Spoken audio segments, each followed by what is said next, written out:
really would be an eye-opening talk by Dr. Neha from Mumbai on radio frequency, an emerging field with fantastic applications in a variety of settings. I warmly welcome you, Dr. Neha, on this fascinating discussion on the emerging technologies in ENT, in which you are extraordinarily good at. Even from medical colleges, many of us are not conversant with many of the newer technologies, but here you are as an independent in Mumbai and have mastered a variety of areas. But on radio frequency, I requested you to talk on it today morning. We have 11 postgraduates, and I warmly welcome Dr. Neha to this August gathering. Thank you, Dr. Neha.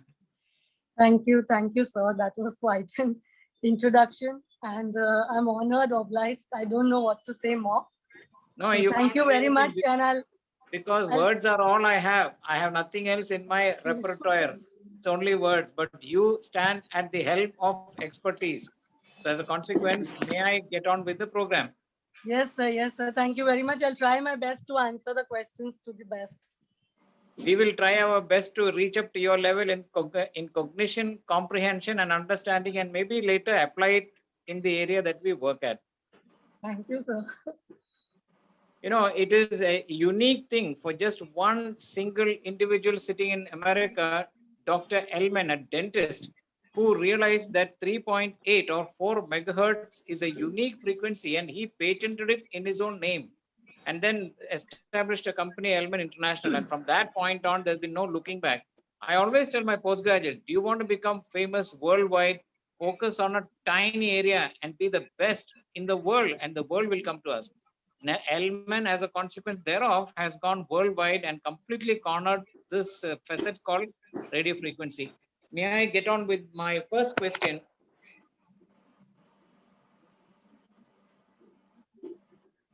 Yes, sir. It's Dr. Amrita. Can I ask Dr. Amrita your question, please?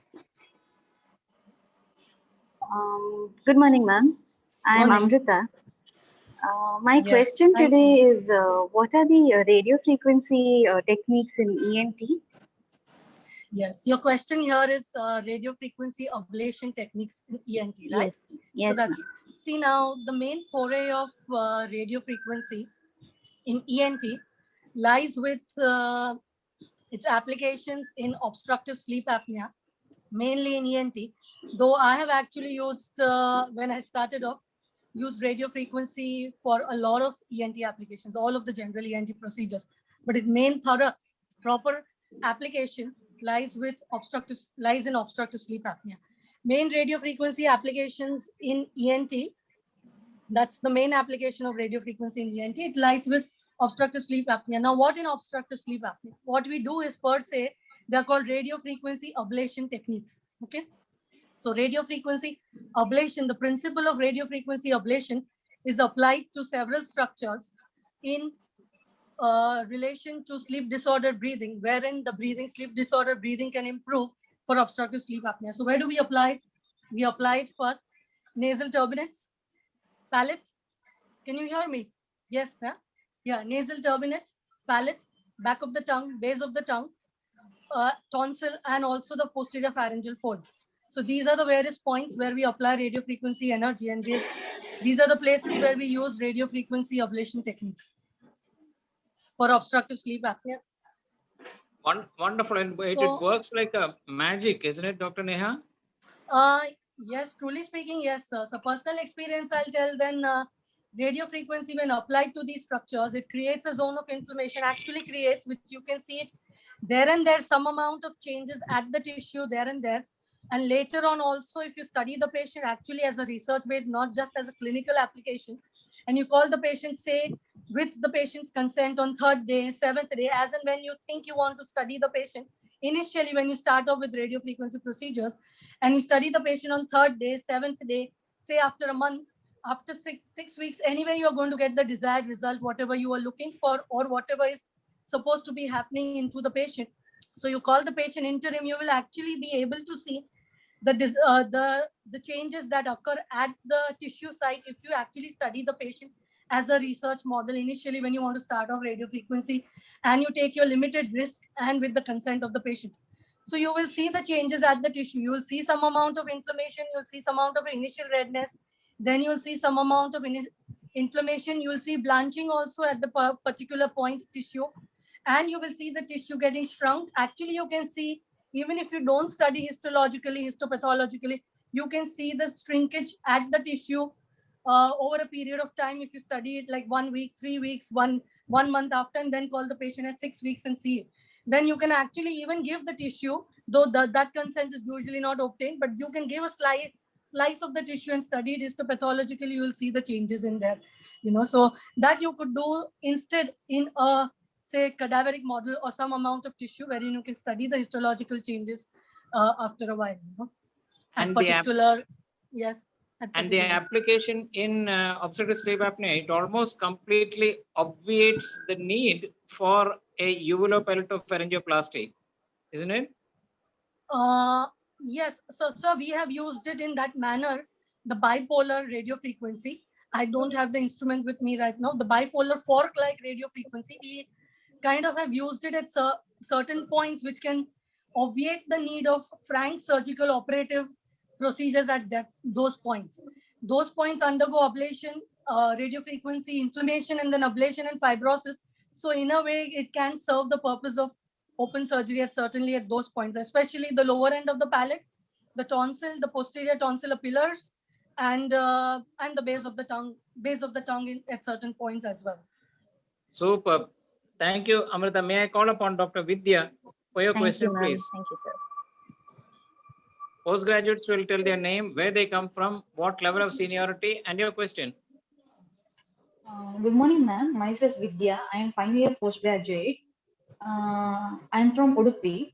My question for today is, what are the post of merits of radio frequency over the conventional method? Okay, now see, let's radio frequency over conventional methods. Now let's take an example of, let's take an example of tonsillectomy first. Okay, so I'll compare radio frequency tonsillectomy with conventional tonsillectomy, and I'll quote my experience, what I have regarding this, plus all the articles, research papers, and all that we've read and attended the conference and discussed with many seniors and things like that. So let's regard tonsillectomy. Now, this is an impromptu answer for me. All of this straight away. Say tonsillectomy. Tonsillectomy, first thing, what is it, the post-op concern, what we have mainly? First thing I think would be let's discuss it with first thing, bleeding. And second thing, main concern would be pain to the patient, tonsillectomy. So first, these two things we'll discuss it post-operatively. So first, as regards bleeding, I would say radio frequency has very low bleeding rates, very, very low bleeding rates as regards tonsillectomy with irrespective of comparison to a conventional tonsillectomy. Post-operative bleeding rates are very, very low. Intraoperative bleeding rates can also be very, very low if you have judged the tonsillar tissue as well as the exact modes and the frequencies and the power to be used of tonsillectomy very correctly and aptly. Now, how does this judgment come? This judgment will come, one, if you study radio frequency properly prior to the operative tonsillectomy operative procedure. Second, if you kind of have researched everything about radio frequency. Third, obviously, if you've trained yourself in radio frequency via workshops and fellowships, and if they were available like that, or via, clinical trials or things like that. So if you so it comes by experience and judgment as to what amount of power you need to use for a particular tissue and in a particular patient. You, after doing several cases with radio frequency, you would you would be able to judge straight away just looking at the tonsil as to what kind of a tissue it is, and you'd be able to give across the power for this particular case. And otherwise, the machine, use a safer machine as well. The machine which we use is the Sutter, SUTTER, BM780 model, BM7802 model. This has an auto RF correction. In the sense, when you use it, auto RF, it's self-explanatory. In the sense, when you use it on a particular tissue, it will remodel the RF which is generated to that particular watts. It's in watts in this particular model. So from 0 to 10, the power. So it will regenerate the power if you've not adjusted it to the particular power when starting to use it. So it will regenerate it to a particular power which is safe to use in this particular tissue after judging the tissue and so forth. That doesn't mean this equates our brain as to what, or our judgment as to what we should do. We have to set it up to what we want to use, start using it in that particular manner. It will auto generate RF if you're going above or far to below that particular judgment level. So it will act as a safety mechanism for that particular patient, so that you don't reuse RF to far more higher powers and cause any thermal damage. So that is it. So as regards bleeding, RF is far better regards post-operative bleeding compared to conventional methods, because RF coagulation sealing is far better during intra-op. If you use the powers correctly, you will not have much of bleeding intra-op also. So intra-op and post-operatively, accordingly, intra-op also schedules how your post-operative is going to be. So post-operative depends on intra-op to an extent. So intra-op, if you've done RF work properly, you're not going to get post-operative bleeding, one. And second, if you coagulated the bleeders very well, you're not going to get post-operative bleeding at all. And RF coagulation works very, very precisely and very powerful setting, very powerful coagulation that you could actually see that there couldn't be any post-operative bleeding. So one, regarding bleeding, and if you've done a very good RF intra-op tonsillectomy, you need not do anything immediate post-operatively. Just see the fossa and just visualize it for a while, observe for a while. It will contract as it does normally. So, and nothing needs to be done, and you'll have a clear-cut fossa immediate post-operative also. So one, this is bleeding. And second, pain. Pain is subjective. It depends on the patient, obviously. But if you've done a good RF tonsillectomy, in the sense correct measures, correct power settings have been used, then you are not likely to get pain post-operatively. Especially, I'll tell you the practical aspects regarding radio frequency. First and second day post-operatively, you're not going to get any pain having used Sutter. Not over a series of patients, I could name at least 20 patients wherein for regarding pain post-operatively, having done the series, you are not going to get any pain first and second day. So it feels like, oh wow, super, there's no pain whatsoever. But on the third day, practically patient does complain of a minor pain. If you rate it on a scale of 1 to 5, 5 being extreme pain, you call it up to 1 or maximum 2 sometimes, which is very normal compared to, I mean, I don't want to compare it to any tonsillectomy as such, but just say, which is very nominal to what pain we probably would have experienced post-tonsillectomy. Then 4th, 5th day, again, I have not seen any pain in around more than 20 patients. 6th to 7th day, when we check, usually after 1 week, usually 7th day, some amount of pain is seen in the patients. But then too, we have tailored our radio frequency, how much to kind of keep the power setting, how to use it, on what day to do it. After suppose patient has got an attack of tonsillitis or something, and accordingly, and then that's how we've lowered our pain scores far more. So if properly done, there is far less chances of tonsillectomy. Also, there are certain methods, far less pain during tonsillectomy. There are certain methods which you can use during tonsillectomy, which will decrease the pain later on, like using a cold saline swab. Also, dipping the radiofrequency needle in xylocaine. I can say some radiofrequency surgeons can vouch for this, who also have been using radiofrequency. You can dip it in xylocaine gel little bit and then use it. So those also amount to far lesser pain with radiofrequency than otherwise. So I hope I have answered your question regarding this post-operatively, especially for tonsillectomy. As regards obstructive sleep apnea also, if you want to know post-operatively, similar, there is a varied experience, truly speaking. I can quote journals and research also, and my own original research. I will send you the article which has been quoted in, which has come in a World Sleep Journal.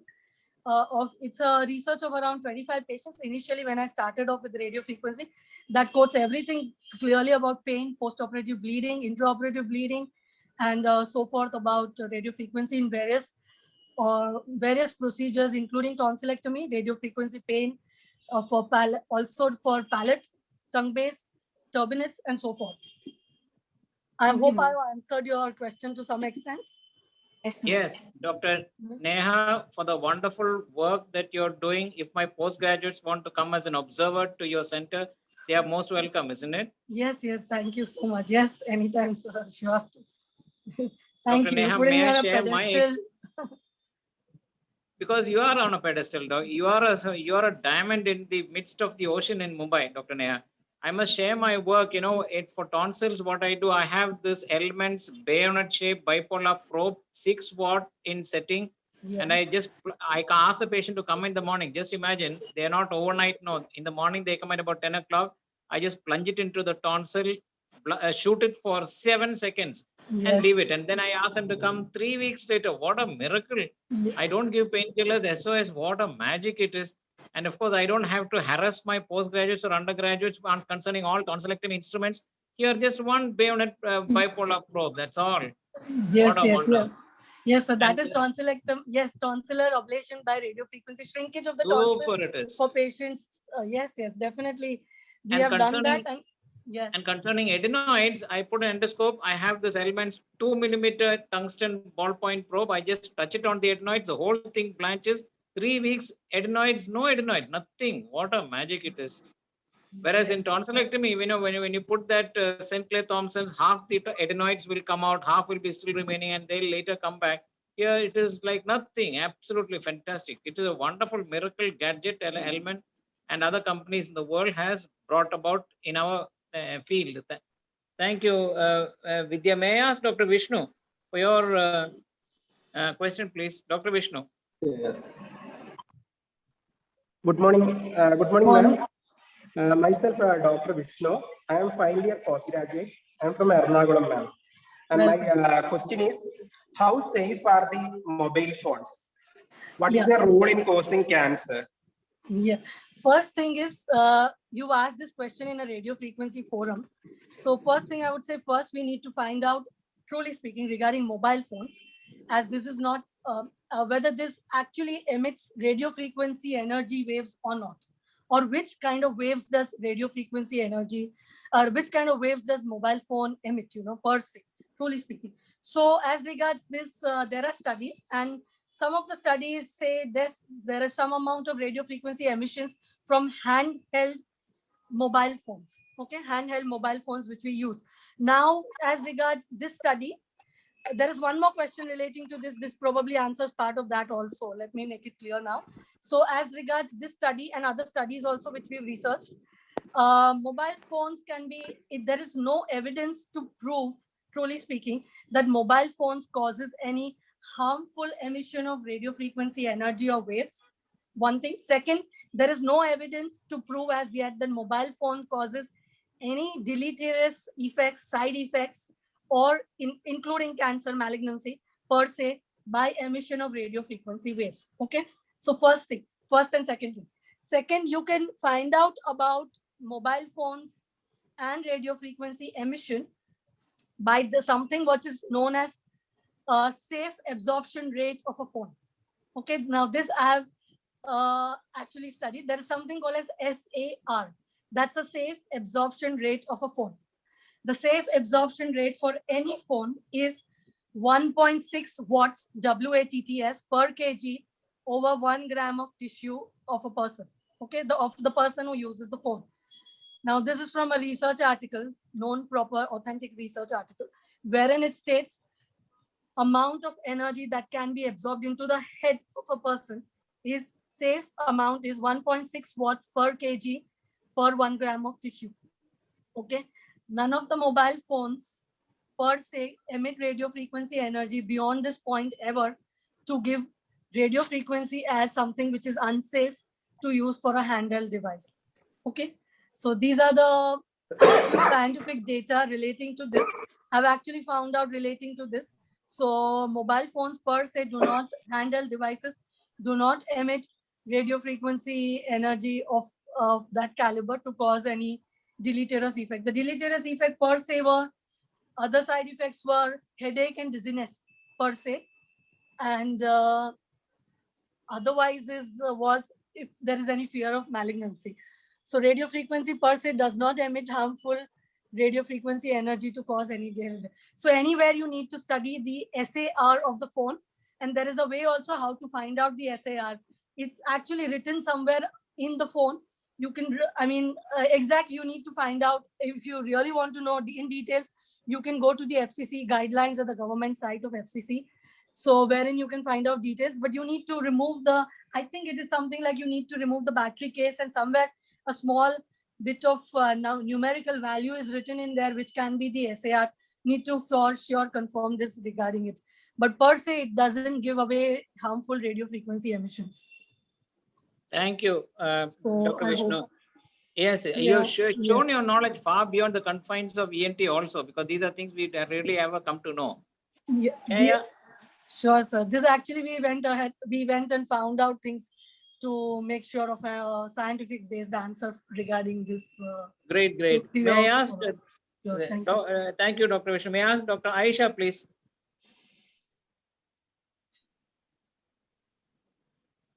Good morning, ma'am. Sure, thank you.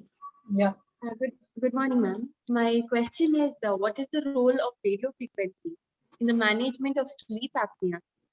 Oh, nice, good question. In the sense, this is the main application of radio frequency per se to sleep apnea application. You know, the main application is in sleep apnea more than anything else per se. Devised for sleep apnea were the radio frequency ablation techniques. So I'll tell you what. Basically, first, the principle of radio frequency for sleep apnea, what it is. In short, I'll just explain the principle. In short, what it is. The principle of radio frequency in sleep apnea is radio frequency ablation. In short, what is the radio frequency ablation? You give that particular radio frequency energy to a particular part of the tissue which is involved in sleep disordered breathing. You give radio frequency energy to that particular part of the tissue, it undergoes the principle of radio frequency ablation. What does it undergo? It undergoes radio frequency ablation by first step, it undergoes inflammation, and then over a period of days, it undergoes the full process of inflammation, and then end result, it leads to fibrosis and scar formation. Okay, by radio frequency fibrosis and radio frequency scar formation. So this is the full principle of what happens to the tissue in obstructive sleep apnea. Now, which tissues you will consider? The tissues which fall across into the airway or into the breathing channel during sleep, giving rise to initially snoring when they are just a little bit of lax and they vibrate in that particular breathing channel. So they initially give rise to snoring, and later on they fall into the airway channel and give rise to apneic episodes when the channel gets obstructed during sleep. Okay. So these tissues you identify. How do you identify? Now that's the whole process of obstructive sleep apnea. But just roughly, I'll tell you, you can identify these tissues, one, clinically by seeing the patient by a good experienced judgmental obstructive sleep apnea surgeon or an ENT specialist who's trained themselves in obstructive sleep apnea, one. Second, how do I identify these tissues? By drug-induced sleep endoscopy. You put the person in artificial sleep or sedation, artificial sedation and sleep, till the point the person goes into snoring and apneic episodes, which is all judged and governed properly by devices and by a trained anesthetist. And at that point in time, you introduce a flexible nasal endoscope from the nose into the throat, and you judge the tissues which fall into the airway. Okay, understood? Yes. So yes. These tissues you identify, and these tissues you give radio frequency energy ablation to, and make them taut or tighten so that they don't fall into the airway, and the airway is relatively more patent or opened up. So that's second thing. So and the third thing is there are many ways to identify the tissues. The third thing is MRI, dynamic MRI, newer things like dynamic MRI, fluoroscopy, CT scan in the past, and things like that, whatever. So those are the other means. So you come across these tissues, you tighten them by the principle of radio frequency ablation. So this is the principle of radio frequency ablation, what you apply in sleep apnea. Now, which tissues? Mainly the tissues which you apply radio frequency energy are: one, the turbinates; second, the palate, soft palate. There is a demarcation line beyond which only you can apply radio frequency energy. You do not go anywhere near the hard palate. It's the soft palate, and so that is all theoretical lot into obstructive sleep apnea. And the base of the tongue, that is also beyond the posterior 1/3 of the tongue, beyond the circumvallate papillae. And fourth is the tonsil and also the posterior pharyngeal folds. So these are the main 5 structures wherein you apply radio frequency energy too. This is the application. Apply to this, create inflammation, create fibrosis scar, and make these structures taut and stiff, so that the overall airway becomes taut and stiff. There are also other structures wherein you can apply according to your experience and judgment. But main five: turbinate, tonsils, posterior pharyngeal wall, base of the tongue, tongue base, and posterior soft palate. These are the main structures wherein you can apply radio frequency energy to. So that's wherein you Nice. use it for sleep apnea. Nice. Thank Now, you. Dr. Neha, Yes, I yes, use sir. an angled needle and plunge it into the base of tongue for tongue base reduction. Yes, And sir. it is like a fantastic, large bulky tongue. Just plunge it in, shoot for 7 seconds, and the whole tongue reduces. Many of these Yes. individuals who come are obese. Now, what I do is I now push them to my slimming center, which is far more financially rewarding. And therefore, I suppose, Dr. Neha, when I start my slimming program in Mumbai, you will support me. Yes, sir, surely. Yes, sir. Yeah. Thank you, Dr. Yes, Aisha. sir. May I ask Yeah, Dr. we also, Panchami, please? sure. We also use the radio frequency needle to go to do cutting procedures for obstructive sleep apnea. So in a way, it cuts Yes. across also. Plus, also the margins undergo radio frequency ablation and make them stiff and taut, whichever margin that you are cutting across. Mainly, it really helps for surgery similar to uvulopalatopharyngoplasty, Yes, wherein the you can amazing, make the margins very taut and stiff. the Yes. amazing thing is this bipolar bayonet shaped thing. I Yes. push it into the turbinate, and Yes. because of the collateral damage, even the bone melts, and later on, an entire chunk will just come out 3 weeks later, and their nose is so wide and roomy. It's so magical that this thing works like this. Wow, that, yeah, if that more power is used. Yes. Yes. May I ask Dr. Panchami, please? Thank you, Dr. Aisha. Thank you, sir. Good morning, ma'am. This is Dr. Panchami, second year postgraduate. My question is, what are the radio frequencies which are harmful to human beings? Now, see, first thing, your question actually is more related to the environment, I would put it across. In the sense, radio frequency which are harmful to the human beings is in our day-to-day lives, what comes across to us in the environment, from the environment to us. So that's a totally different science altogether.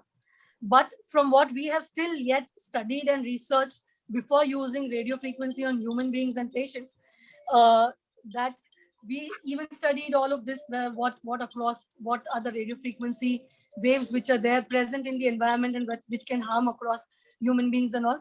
In that, there are hardly, from that research and study, what data we've gathered is there are not any harmful rays or energy or radio frequency emissions in the routine environment. This is for routine people who work routinely in day-to-day life in the routine environment, which can harm a person or a human being or a patient per se also.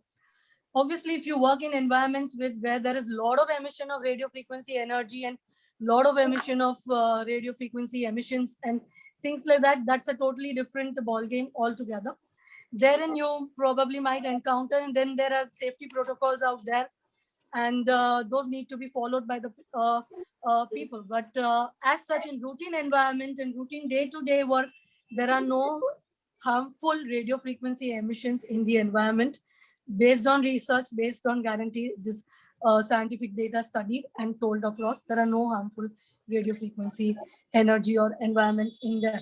Now, as regards patients, if you say the energy what we use safely from these radio frequency machines, and the energy which we use safely is 3 hertz to 300 gigahertz, and it's in a clinical applications and a continuous sinusoidal waveform as such, which is 400 to 500 kilohertz as such. None of this is harmful to the patient, and none of this is deleterious to the patient. And I personally, before starting off any of the practice, have inquired with many surgeons who use radio frequency all over the world.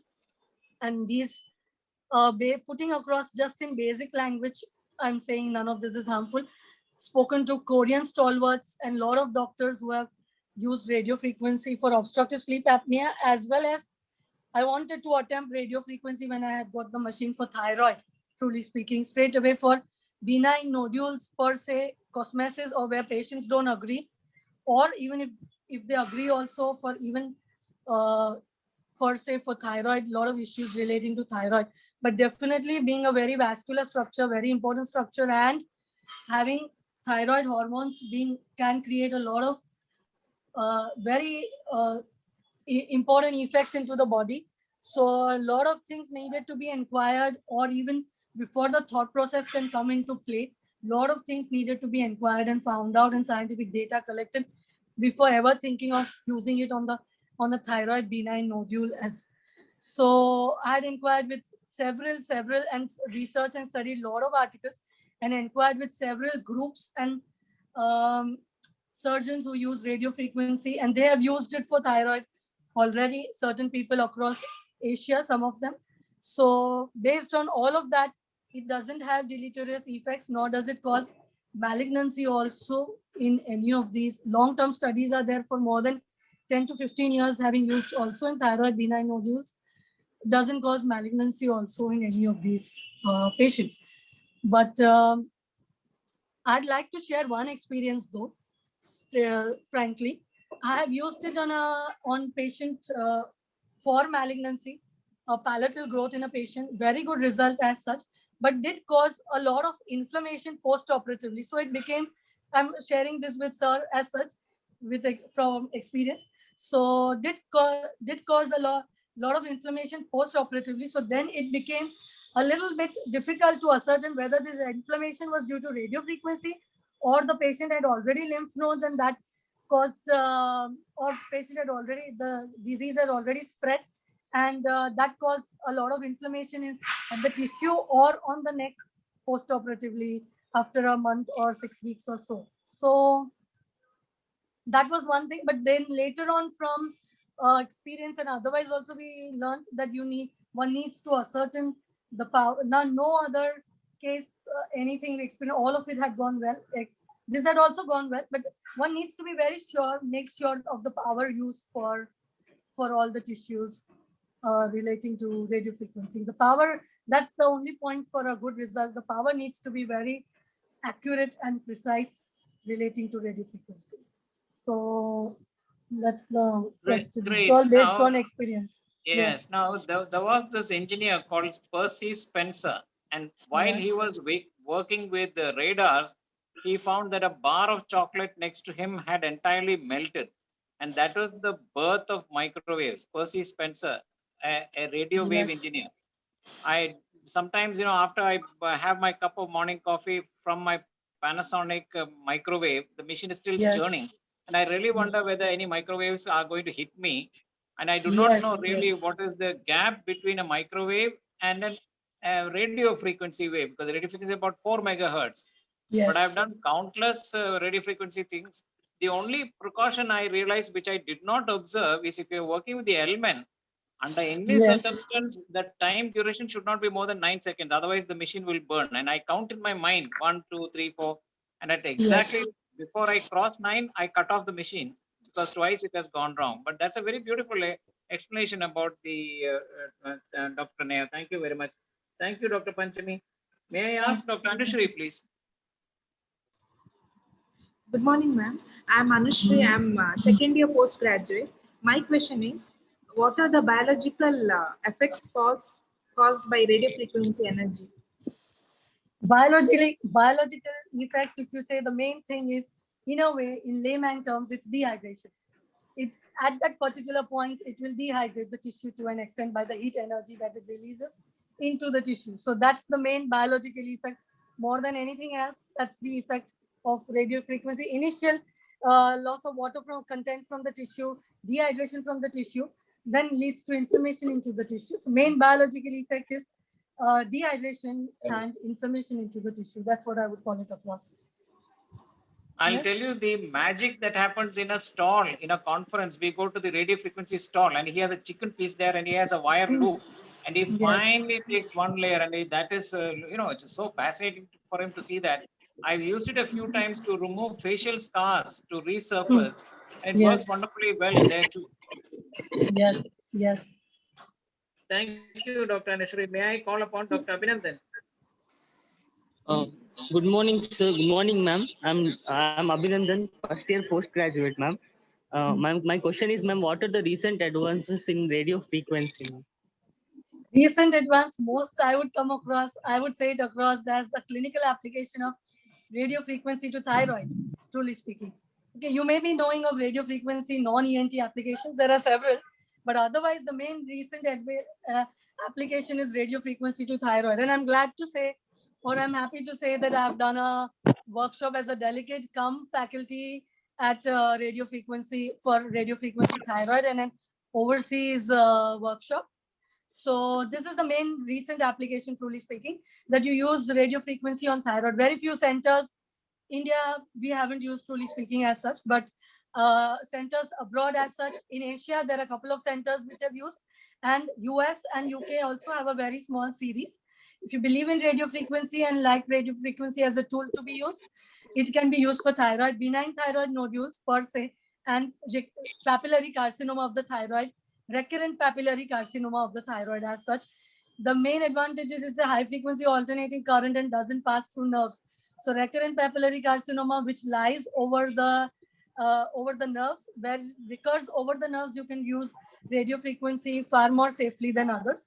And for benign thyroid nodules, it decreases the size of the nodules by a tremendous amount for radio frequency thyroid. So this I would put it across as the recent advance more than any other recent advance. And this you do it under radio ultrasound guidance. For that you have to study and understand ultrasound, neck and thyroid, which is the first thing that we teach or they teach us in the workshop relating to radio frequency under ultrasound guidance. And under ultrasound guidance, a huge long probe is inserted into the radio frequency, into the benign thyroid nodule, and radio frequency energy is given to that particular nodule under ultrasound guidance. So this I would put this across as the most recent advance. But non-ENT, there are many applications of radio frequency, especially for liver and renal tumors, as also for adrenal, and also for radio frequency ablation techniques for benign and non-benign malignant tumors, and for radio frequency nerve ablation neurolysis for palliative treatment for malignancy patients, and also for metastasis. And I think radio frequency application for metastasis as well as palliative treatment for benign and non-benign tumors, and for neurolysis is a huge application in itself. Thank you. I am so glad to see my classmate, Dr. Madhu, has joined from Muatapura. But before that, may I know exactly on the thyroid, what exactly do you do?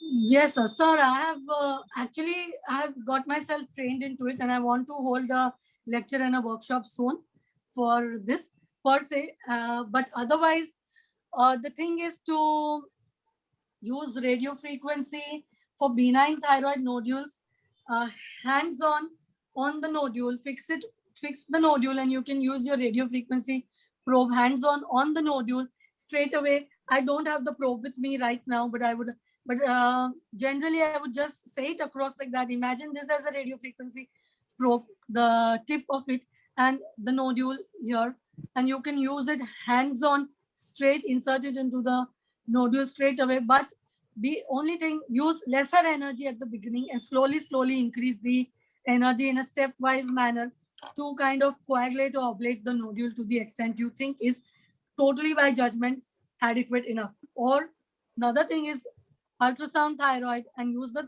ultrasound thyroid probe, fix the nodule, and use radio frequency energy by using the needle into it. So that's how you do. You mean you don't cut it out at all? You just leave it there, apply the radio frequency, and it involutes.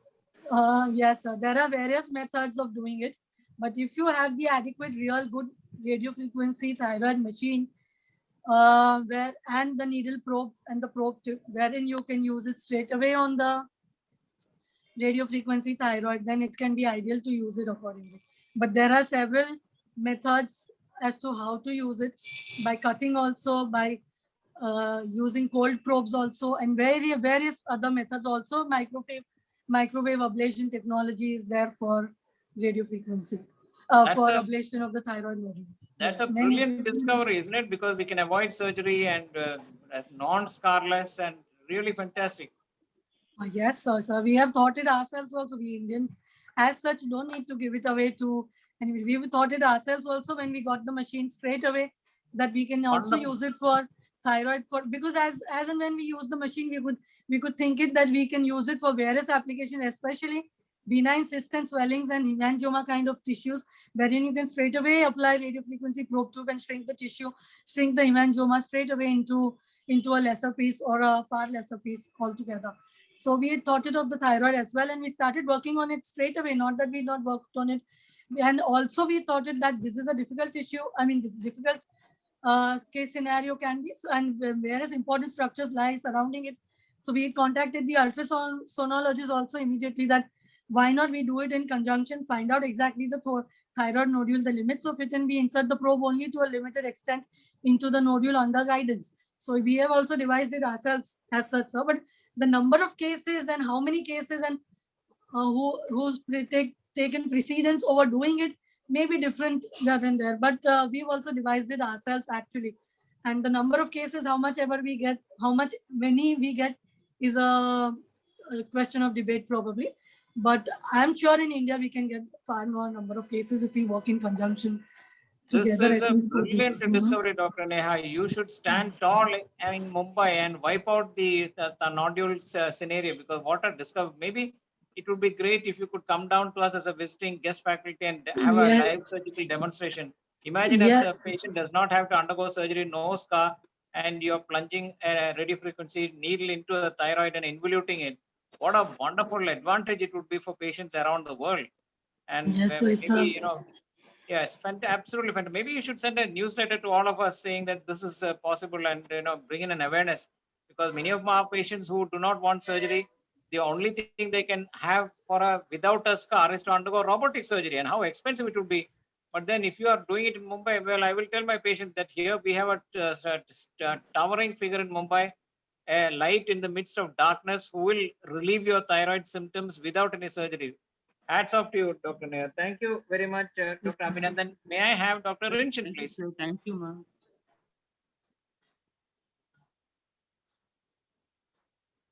Yes. Dr. Rinchin, please.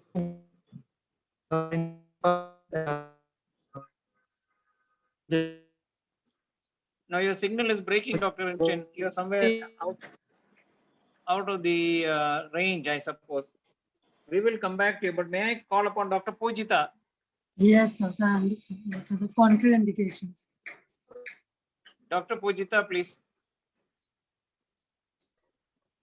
Good morning, sir. Good morning, ma'am. I'm Pujita, first year postgraduate. My question is, what are the general contraindications for any radioablative or radiofrequency procedures? Now, that's a good question. A little difficult to answer as such per se, because, but then too, I would say across per se, there are no frank contraindications. That's the first thought that happened to me too. I can't think of any contraindication because this is a miracle machine. Yes, yes, per se, initially when you use it, you like the machine so much that you are like kind of want to use it more and more. Actually, develop a bond with the machine kind of, and want to use it for each and everything, whatever that suits. And we have actually used it for each and everything. We don't kind of find any contraindications per se to use it, but obviously any general surgical or surgical contraindications which apply to any general or ENT surgery should be applied to any surgery done by radiofrequency, should be applied to any patient also for radiofrequency per se.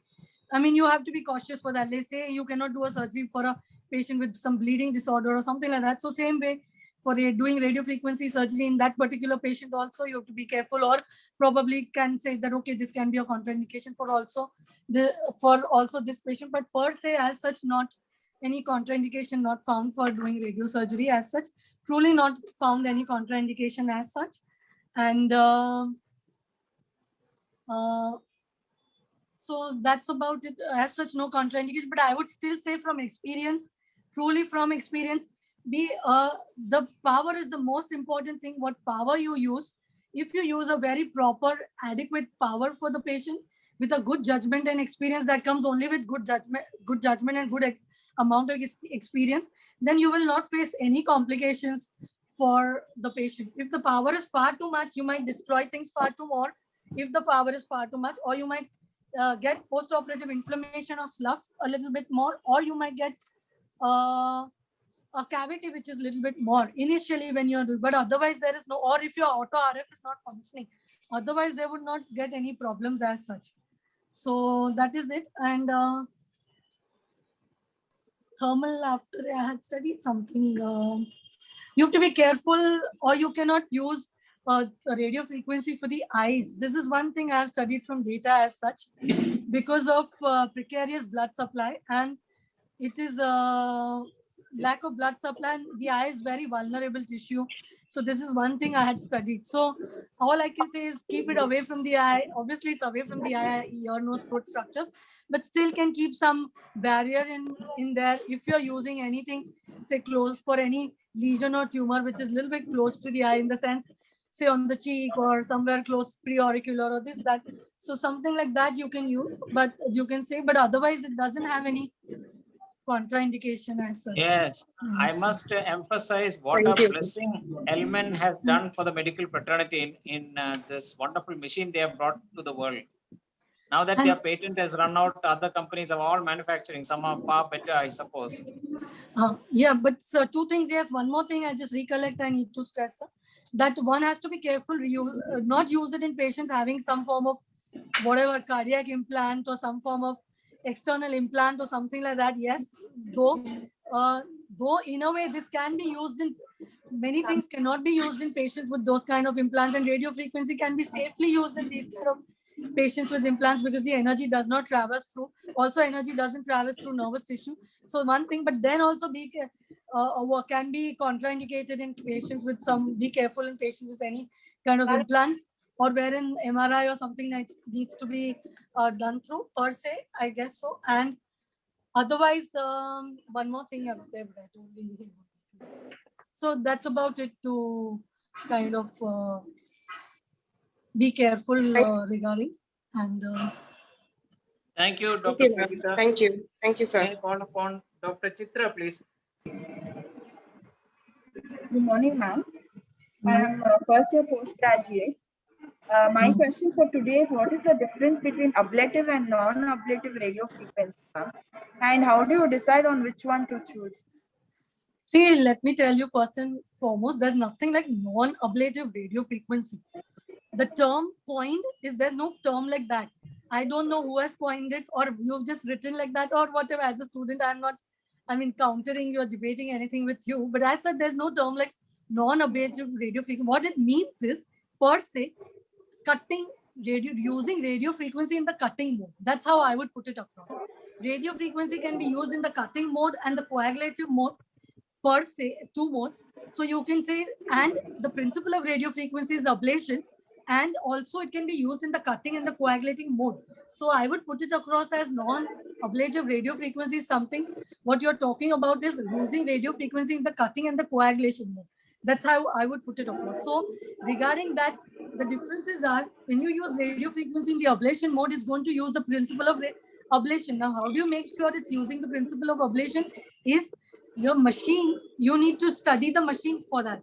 The machine itself has the modes written on it: ablation, cut, cutting, cutting 1, cutting 2, cutting spray, and coagulation. It has all written on it per se. So you connect your probe to that particular part of the machine and switch on the machine in that particular part and use it the machine accordingly. Get it? So if you're using it in the ablation mode, the particular tissue will undergo ablation.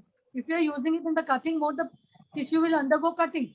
And the instrument also you have to use accordingly. If you're using it in the cutting mode, you cannot use the bipolar probe, which is meant for ablation and coagulation, in the cutting mode. It will not, the machine will not allow only, and you cannot use it also in that manner. Plus the probes will not fit into only.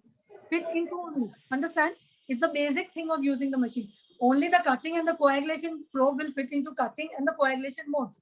So when you use it in the cutting, the cut will be accordingly by radio frequency, means the cut will be very precise and by means of radio frequency energy. So the edge will undergo radio frequency ablation and fibrosis and it will be a stiff, very precise edge.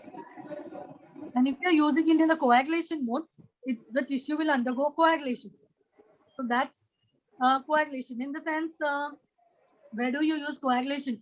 When you use radio frequency ablation in the coagulation mode for palate, say example a palate, soft palate, you use it in the you put the bipolar probe, it's like a fork, you use it, put it in the soft palate and undergo radio frequency ablation, give radio frequency pulsed energy to it, and it undergoes radio frequency ablation. It will undergo fibrosis, thickening, and then thinning and stiffening. And say you're using it for snoring to decrease the snoring sounds from the posterior palate, use it at 3 points. All the 3 points will undergo radio frequency stiffening, and the snoring sound will decrease, and it will not flutter, as it will not flutter in the airway. You understand the whole procedure? So that's how the snoring sound will decrease. So that's how you're using radio frequency in the coagulative, ablative mode for snoring, posterior palate. You know, so that's how you use it. So that's the difference in per se. Thank you. Thank you, ma'am. Thank you. Sir. Thank you, Dr. Chitra. Thank you, sir.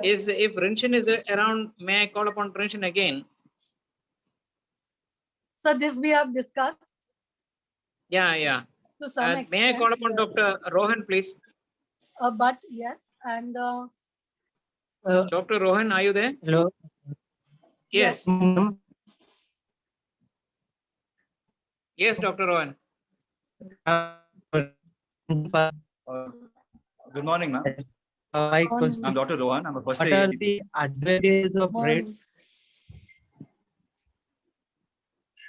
No, Dr. Rohan, please. My question is, how is the normal general public protected from these radio frequencies? Like most of us are exposed. Yeah, this is also same. We discussed this. Yeah. We are not exposed. We have had a complete coverage. Yeah, first we are not as routine. I mean, as normal people, routine people, we are in day-to-day environment, we are not exposed. There are no harmful radio frequency emissions from the environment. As doctor personnel or medical people, if even working in a routine OTs, operation theaters, we are not exposed to harmful radio frequency emissions. Using radio frequency as a tool for surgeries, we are not exposed to radio frequency emissions. In that also, so if you wish to become a radio frequency surgeon or want to do more work with radio frequency, you are not in any harmful effect or not harmful to a radio frequency emission. The other thing, if what you may be talking about wearing those plates or those gadgets to cover ourselves from radiation is totally different. It's radiation from X-rays and radiation oncology, wherein you give radiation to oncology patients. So that's a totally different thing. That is not radio frequency emission. Oh yeah, and third thing is, yes, there is few people who are exposed to high radio frequency emissions who work in areas from broadcast antennas and things like that. Those work professionals or work personnel are from areas wherein radio frequency emission occurs from those waves. Broadcast antennas, type of stations which are designed to broadcast antennas, and those kind of characteristics. What matters there also is the distance from the antennas and the height of the antennas. And so those people or personnel are also devised or told to stay accordingly so that they don't get the harmful radio frequency emission. So harmful radio frequency emission comes mainly from high-powered broadcast antennas and sources, which are there in particular broadcast antenna stations and those big particular stations and factory kind of things which are designed in thereafter. There also they have to be careful about sensitive structure, sensory organs of the body and the eyes mainly per se, to take care from radio frequency emissions because of the precarious blood supply to these structures. So that's about the safety of radio frequency. Otherwise, for general people, public, doctors, anybody who comes across, the other part is all about radiation oncology and X-ray radiation. And radio frequency surgeon per se, or radio frequency as a profession, using it in surgical procedures per se, safe, not harmful to the doctor as well, apart from the patients. From the Dr. Neha, from the questions that have emerged, it is very clear that all of us have precious little understanding of this amazing technology. And I suppose you should set up the only radio frequency training center in India. What a boon it would be for budding ENT surgeons to have an exposure, because there's no such thing happening across. We just have to rely on some companies who tell us this and that. But here we have a stalwart in you with years and years of experience to teach us what it does not do. I will tell you, I have burnt my hands with a diathermy probe. Yes. Immediately after, but immediately I show off this gadget. Immediately after my radio frequency of my turbinate, I take the probe, I touch it. Nothing. It is water cold. What a miracle it is, it is so fantastic. And we really have not appreciated what a wonderful. Now, Dr. Neha, we have Yes. little understanding of the various devices. You seem to be using a device far advanced called the Sutter, I believe. I use an Yes. Elmen. Elmen costs about 6 lakhs, and it takes Yes. quite some time for me to recover the money. Plus, I Yes. need to be very careful because the transducer or transformer inside is so delicate. Beyond the 7th, 9th second, the machine is out. So I should be very careful in cutting off. I wish the machine had a cutoff point. Automatically it should shut down, but that is something Yes. only the Indian guys have. The Americans do not have. It should have a cutoff and safety and all Yes. that. Yes. Sir. So, Yes. Dr. Neha, can you tell us a bit about radio frequency as a device and the overall summarization about this concept? Yes, sir. Surely I'll do so. Sir, I have the Sutter BM7802 model. This is the Sutter make. It's a German make, which is also in collaboration a little bit with the US people. It's a German model per se as regards the machine. It is safe in the sense it has auto RF, which I explained already. Auto RF, as the term says, whenever the RF usage or the RF watts go beyond what it should be in that particular patient, or what it should be as a safety mechanism itself also, then the RF will shut off automatically or bring it to a lower level while using in the patient. And so that it has an auto RF mechanism, and that is why it doesn't require this repeated change of anything within the machine, or it doesn't require repeated servicing or anything like that much of. It is also equally costly, and it is also cost as much only. And it comes, there are first and foremost, overall broadly, there are various machines available. One of it is the Sutter and the Curis make, which is the German in collaboration with the US. So this is the Sutter and the Curis. Both are just like a box of a diathermy or a box of a cautery machine with lot of inputs in there, wherein it's written cutting mode 1, 2, coagulation mode 1, 2, ablative mode 1, 2, and a power on off switch, and power from 0 to 10. This is a very basic explanation which I'm giving, that it has all these parameters written on it. Plus down there is there are switches and inputs for the kind of putting in across the wires and the cords.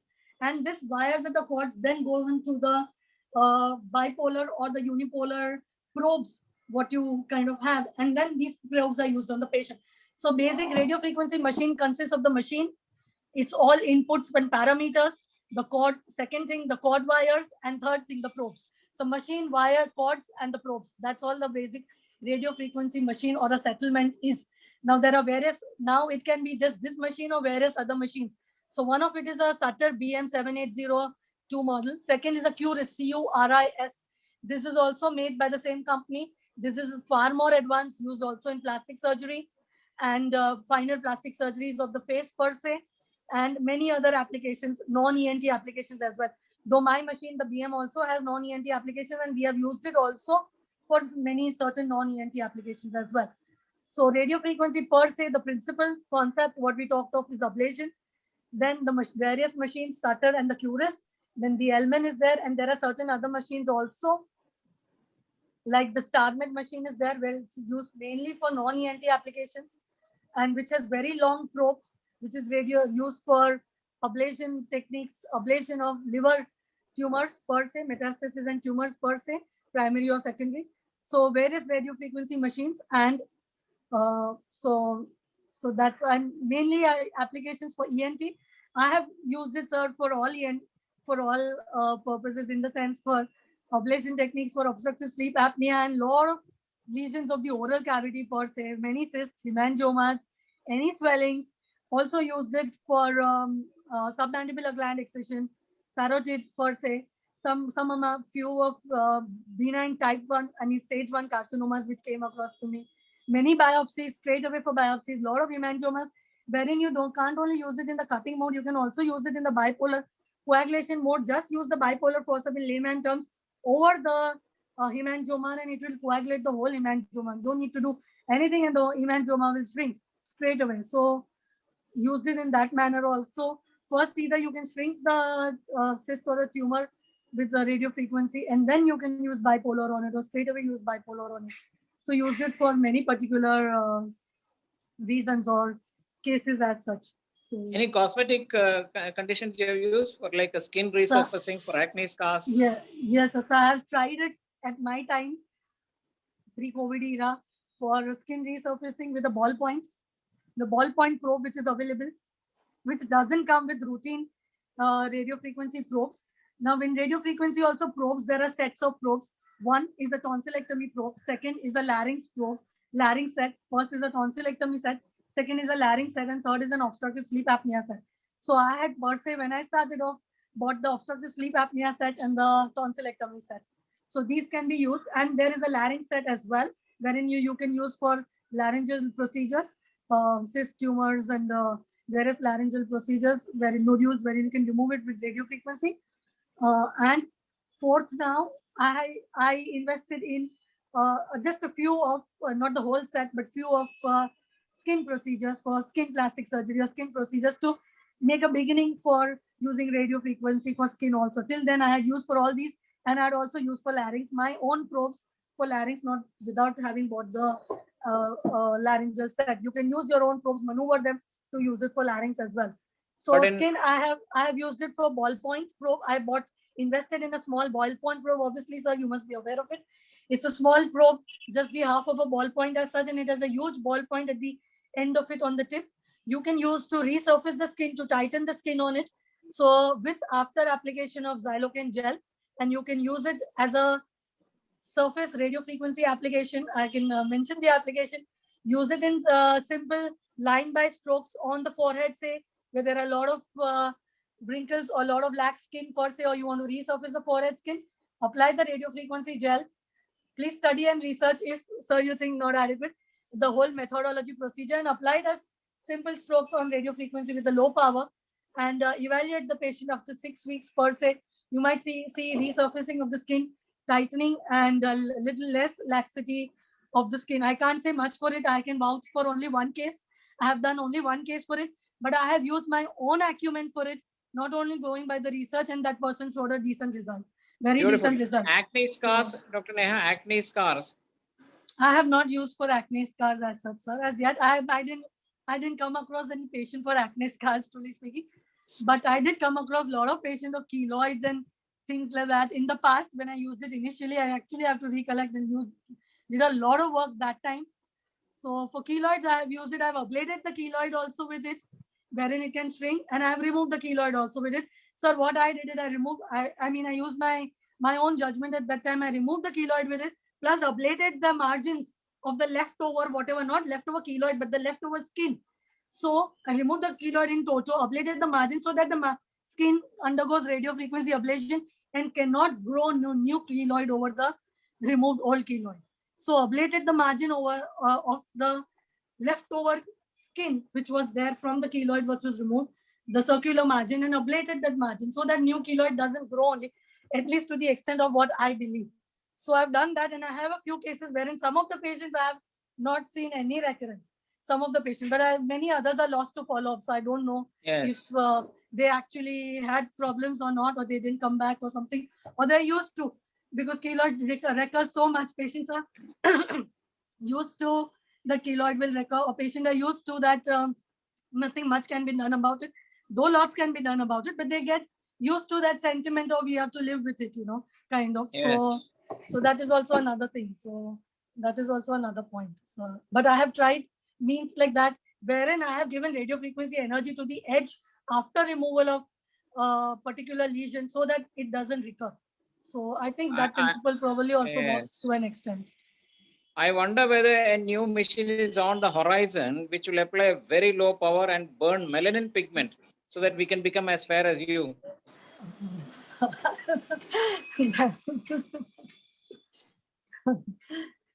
it should be, machine should be useful for small melanomas. Even I have I had this in mind for trial that we should use machine for small melanomas. It will be really boon for people for small melanomas, because truly melanoma is a very dangerous lesion. Yes. So very, very dangerous. The person who has it or gets it can make out that in case it increases in size, or what if the liver has already got affected, or liver already has, or there is a secondary lesion, or what if this is malignancy, or what if this can turn into malignancy. These are the several questions that run into a person's mind.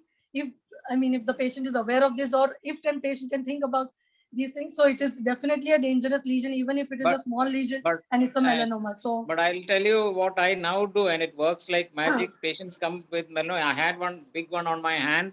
I just apply castor oil, and in about a month and a half, it just falls off. Like a magic, it works. Castor oil. Yes. That's also, there are many natural holistic therapies, Yes, that's nature also a has good given way us, Nature has given us all that is required to maintain our health. Yes, and that is also. Any particular reason you went for this particular machine than comparing Elman? Because Elman has got a service center in Delhi. When my machine went wrong, he said, why don't you parcel it off?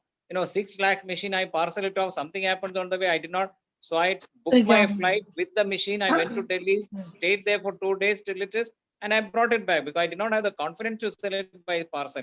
How is the service backup for this particular machine? So Sutter, mine is a long history and a long story again of long, I lose my voice, of why I bought the Saturn machine and how I bought it. Also, long story of all past. I have to actually recollect, but yes, long things. But are you happy with this machine? Sorry, yes, sir. Sir, I am happy. I'm in love with the machine. I have been totally. I've been crazy and a fanatic over the machine in the past. Yes, sir. There is no. This machine has not had any problem, and it not given me any problem as such, and it not had any problem because of its auto RF mechanism. So it maintains its own safety in every manner. And the thing is, sir, why I bought this machine? I never came across Elman before I came across Sutter. First thing, and so my exposure of radio frequency comes from came truly from UK, when I was suddenly posted in a obstructive sleep apnea unit in 2005-6. This is the whole thing. 2005-6, suddenly posted in an obstructive sleep apnea unit, wherein I had gone for observership in a Royal National ENT hospital in UK, and I was posted in OSA. So that time it came across to me is, oh my goodness, these people do so much OSA work in ENT also. Because that time it was relatively felt like OSA was new in ENT as such. Not new as such. OSA was being practiced since ages and years, but new for ENT to practice as such a little bit. So that time it came across there, and I was posted in a daycare unit in the afternoons, wherein I saw radio frequency ablation procedures being done in daycare, where patient comes in and then is discharged in the very late evening with the Celon unit, CELON. They had the Celon unit in the UK. So I felt, after seeing all that, and I felt that after my observership is over, and when I return back to India, I will invest in such a kind of a machine and start such kind of daycare work somewhere in my hospital or on my own. That's where I gathered my whole thought process from, seeing this kind of exposure or seeing this kind of work being done under those UK faculty mentors. So that's how I came across this. And when I returned back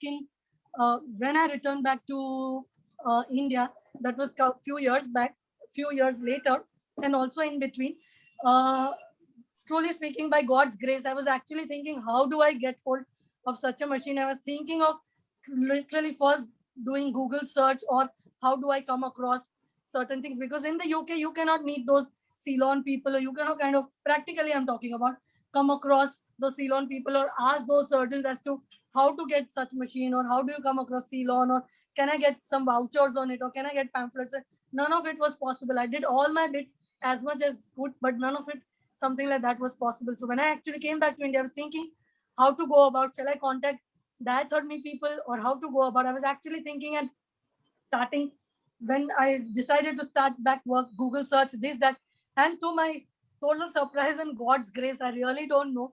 I actually was sitting in my clinic that point in time, where I had rented it across in some place called Chowpatty in Mumbai, and I got a knock on the door with somebody coming across from 2 units.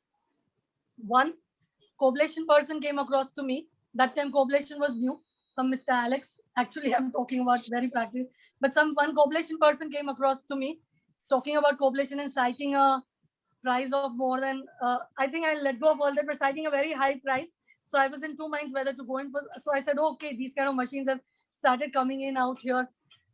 So it was in 2 minds, whether to go for something like this or a radio frequency machine. And from there, evolved the radio frequency. And then the next person that comes in, not on that day, but slowly over a period of time comes in is a radio frequency machine person who comes in with pamphlets and vouchers and everything, citing both the different kind of machines which came in there, the Sutter and the Curis radio frequency.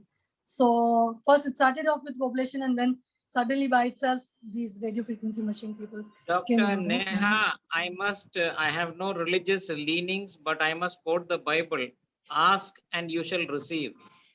You desired to have the radio frequency, the universe heard your request, and suddenly this rep appeared. That's how it happened for most of us. So I need to make a comment, Dr. Neha, I am so addicted to the machine. I am so horrified by chance in the middle of surgery, suddenly the machine stops working. I can't even imagine. So now I have 2 machines. I'm so dependent upon them. Upon the machine. Yeah, that I now have 2 machines standby, side by side, so that by chance, but then these are rugged machines. They withstand the test of time more than a decade. They're quite okay, except when I overshoot the time in an element. Now, how do you manage by chance? Sir, I'll tell you, you need to overpower the brain of the machine to become non-dependent on the machine and to be on its own, and let the machine remain rugged, and let the machine remain its its forceful self by itself. So you get the benefit of both. So sir, you have to overpower the brain of the machine. This Saturn machine is also, it's a very powerful and a very dynamic and a very brainy machine, truly speaking, devised in the manner of the technology or whatever. And first we need to overcome this whole aspect of the machine being like that. That to overcome the whole aspect takes a long time, couple of years, many years of using it. Then you might overcome the whole aspect of the aura of the machine at times, if I'm true and correct. So the person who uses it more would know that whether this is correct or not. The person who uses it more and more, whether I'm correct or not, So you need to overcome the full aura and full aspect of the machine. And then to overcome the brain of the machine, your brain needs to be, truly speaking, better than the brain or the technology device behind the machine. And then you can kind of have full control on the machine. If you don't... Yes, sir.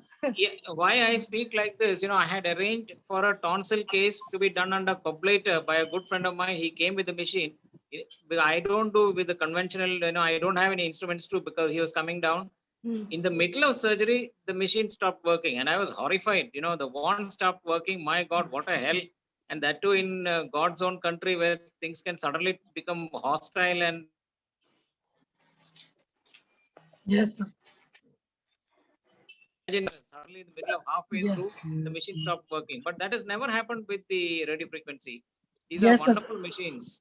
Yes, sir. Yeah, it doesn't happen with Saturn. It doesn't happen. It has auto RF. And so if we get control over the machine and our brain overpowers the brain of the machine, then the fear and the safety regarding the machine then goes away. The fear regarding the machine and fear regarding the safety of the machine will totally go away. But we have to overcome the brain of the machine, which is quite a good technology-driven machine. The technology behind is mainly the brain behind it is what power to use for what tissue. That is the clear-cut brain for it. So if that is used clearly and adequately and properly, then you can be in full control of the machine, the procedure, the radio frequency, and everything. And the point of taking care of the machine all the time, I was very protective and taking care of the machine all the time in the beginning because of the same reasons. The minute after working with it for a very long time and understanding everything about it and ourselves how to use the machine, then initially it feels like what radio frequency, just like cautery or diathermy, similar. Just cut karo or ho gaya. But then after a very long time, when you get control of the machine and you overpower and your brain overpowers the brain of the machine, then you stop fearing it and stop fearing the safety of the machine and stop taking care of the machine also. like a small baby or a child, you know, that. Oh, more than, yeah, at the end of my surgery, I don't allow anybody to touch it. I clean Yes. it, I take care, I put it in my box, and I don't allow my technician or nurses. No, I carry the bag myself. By chance, they drop it, 6 lakhs in the blink of an eye, 6 lakhs Yes, sir, can fly. yes, sir. I understand. I have done the same, and I have carried it everywhere with me, Oh, yes. everywhere, and done a lot of over wherever, across Yes. everywhere with special permissions, these, that, lot of things beyond mentioning how much overdone everything, Yes, yes, overbit yes. with the machine. You know, I'm that- so happy to meet somebody who is as much adoring of the machine like me, because for me, it was like a baby. Oh my God, what are they like? My precious car, you love it Yes, and you, sir, same. yeah. Very So, passionate about it. I was also, and I've taken more care of it than my own self. absolutely. We take more care of it than we take care of ourselves. Maybe Ourselves, we should start a radio frequency appreciation club. It's been a wonderful, informative morning, Dr. Neha. My postgraduates are lucky to have you on this forum to listen to the way,